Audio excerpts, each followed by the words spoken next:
साथ चलने का इरादा जब जवां हो जाएगा, आदमी संग आदमी कारवां हो जाएगा। तू किसी के पाँव के नीचे तो रख थोड़ी जमी, तू भी सबकी नजरों में आसमां हो जाएगा। लोगों के लिए तो अपने माँ बाप भारी हो जाते हैं, वो उनको समझाते रहते हैं कि आपको नहीं पता, चुप बैठिए, आपको नहीं पता। तो मैं चाहूंगी इतनी हल्की तालियों में काम नहीं चलेगा। अगर खुश हो रेखा के मुख्यमंत्री बनने से तो एक बार जोरदार तालियां आदरणीय राज जी के साथ होनी चाहिए। सच में एक अलग माहौल है, एक अलग कालखंड का शुरुआत हुई है, जहां एक पार्टी से जुड़ा हुआ साधारण व्यक्ति भी, साधारण कार्यकर्ता को भी शीर्ष पद तक जाने का मौका मिल सकता है। वो स्वप्न नहीं, यथार्थ रूप में हम सब देख सकते हैं। उसका एक उदाहरण आप सबके बीच में रेखा गुप्ता के रूप में है। मैं यहाँ बैठी हुई पीछे तक के अपने साथियों के चेहरे देख रही थी। हर एक के चेहरे पे एक मुस्कुराहट, एक खुशी है। आज बधाई देती हूँ अपनी भारतीय जनता पार्टी के शीर्ष नेतृत्व को कि जिनके कारण से आज दिल्ली भर में और देश भर में मेरे साथियों के, कार्यकर्ता साथियों के चेहरों पे वो मुस्कुराहट है। उन्हें लगता है कि दिल्ली के मुख्यमंत्री वो स्वयं बन गए हैं। और रवि जी, जिन्होंने हम सबको धीरे धीरे करके चौपाल के इस बड़े प्रोजेक्ट के साथ जोड़ा। मैं ध्यान करती हूँ आदरणीय मदन दास जी को, आदरणीय भोलानाथ जी को।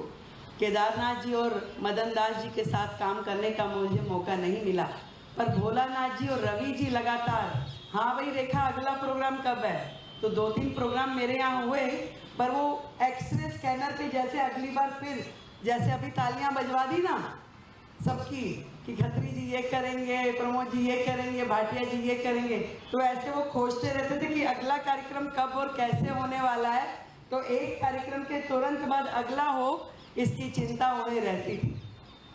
और रवि जी की बात जहाँ से शुरू हुई मैं वहाँ से जोड़ना चाहती हूँ कि साथ चलने का इरादा जब जवां हो जाएगा, आदमी संग आदमी कारवां हो जाएगा।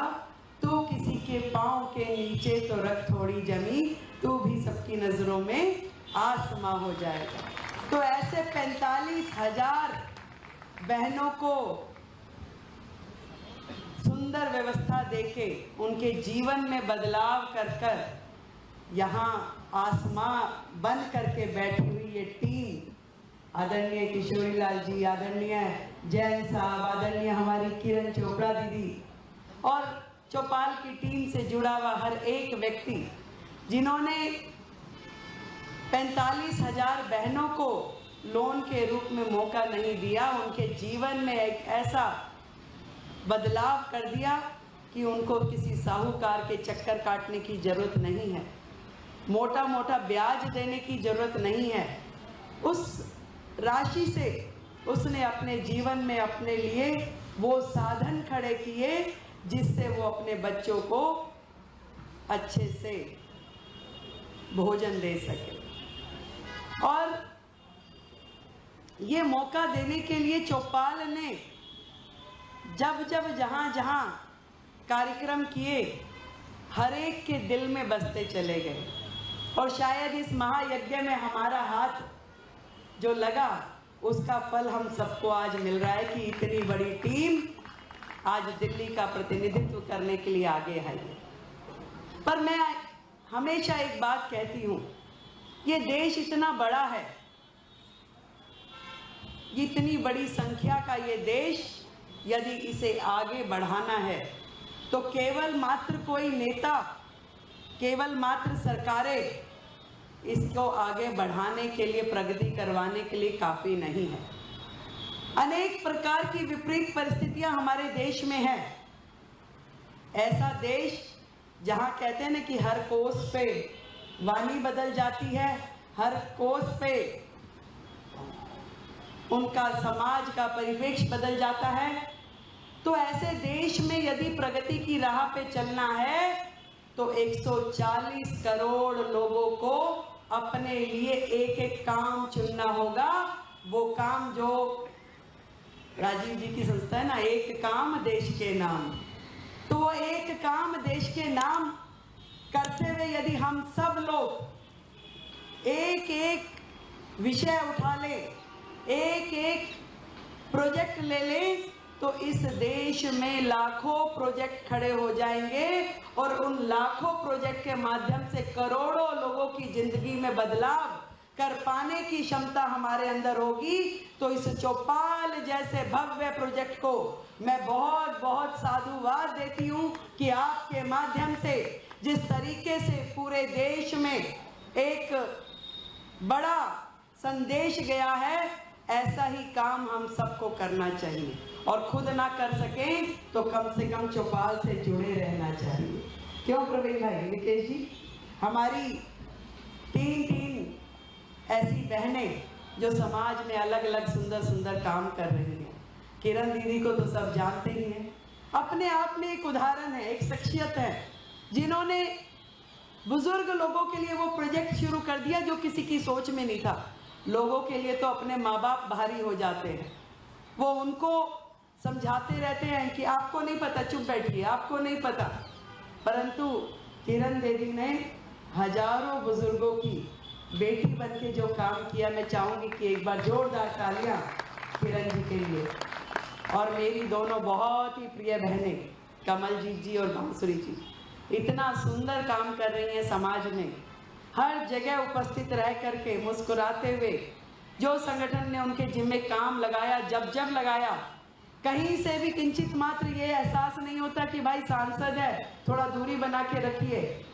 और यही मुझे लगता है कि मैं भी यही सोच रही थी, अभी नई मुख्यमंत्री हुई, बहुत सारा प्रोटोकॉल पता नहीं है, तो मैं आई तो ये कुर्सियां लगी हुई थी। मैंने कहा चौपाल के कार्यक्रम में बड़ी सुंदर सुंदर कुर्सियां लगी है। अभी ताजा उदाहरण है, चुनाव हुआ तो मेरे चुनाव में 4 मुख्यमंत्री आए, तो वो प्रोटोकॉल में आता था जी कुर्सी लगेगी बढ़िया वाली, हल्की कुर्सी नहीं लगनी, पानी की बोतल होगी, गिलास होगा। मुझे लगा कि मेरे लिए कुर्सी लगी है। बाद में ध्यान आया मनोज तिवारी जी के ड्राइंग रूम में से कुर्सियां उठा के सब यहीं ले आए। तो हम सब वो कार्यकर्ता हैं और कार्यकर्ता भाव से ही दिल्ली हमारे लिए एक चैलेंज है, एक मिशन है और मिशन मोड पे ही हमें काम करना है। जनता के बीच में रह के जनता का विकास, विकसित दिल्ली जिसका स्वप्न आदरणीय नरेंद्र मोदी जी ने देखा है। मैं हमेशा सबको, जिस दिन से मुझे ये जिम्मेवारी मिली है, एक एक व्यक्ति को ये कहती हूँ कि हमारा जो मिशन है, लोग पूछते हैं कि जी आपका क्या प्रोजेक्ट है, 100 डेज का एजेंडा क्या है, क्या काम करेंगे, क्या सोच रहे हैं। 2 ही बातें मैंने कही, एक जो दिल्ली से हमारी कमिटमेंट्स है वो पूरा करना मेरा एजेंडा है, और दूसरा मोदी जी का विकसित दिल्ली का जो सपना है उसे साकार करना हमारा प्लान है। इसी के ऊपर हमें काम करना है। और सच मानिए कि विकसित दिल्ली के लिए चौपाल की भूमिका एक अहम भूमिका है, क्योंकि जब तक गरीब व्यक्ति का हाथ पकड़कर हम अपने साथ खड़ा नहीं करेंगे तब तक ये समाज तरक्की नहीं कर सकता। तो बहुत बहुत साधुवाद, बहुत बहुत बधाई चौपाल की पूरी टीम को जो एक बदलाव के रूप में समाज में काम कर रहे हैं। और यहाँ बैठे एक एक व्यक्ति जिस भी रूप में जो चौपाल से जुड़ा है उसे भी मैं बधाई देती हूँ।